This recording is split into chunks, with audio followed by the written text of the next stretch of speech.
সাজদাতুস সাহু কিভাবে দিতে হয়? কোন ভাই প্রশ্ন করেছিলেন আমি নামটি খেয়াল রাখতে পারিনি, তবে আমি টুকে রেখেছি যে সাজদাতুস সাহু দেওয়ার পদ্ধতি কি। সম্মানিত ভাইরা, সাজদাতুস সাহু দেওয়ার 3টা পদ্ধতি আছে এবং মজার বিষয় হচ্ছে 3টাই সহিহ হাদিসে আছে। সাজদায়ে সাহু কখন দিতে হয়? যখন আমরা কোনো ওয়াজিব তরক করে ফেলি অথবা নামাজে অতিরিক্ত কিছু করি, তখন আমাদেরকে সেজদায়ে সাহু দিতে হয়। পদ্ধতি 3টা।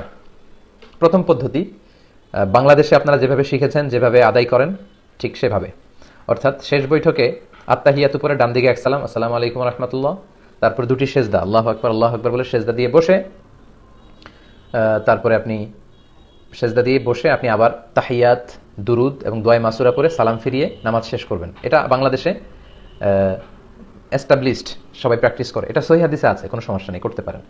আচ্ছা, আরও কিছু পদ্ধতি আছে, যেমন আরেকটা পদ্ধতি আছে, সেটা হচ্ছে আপনি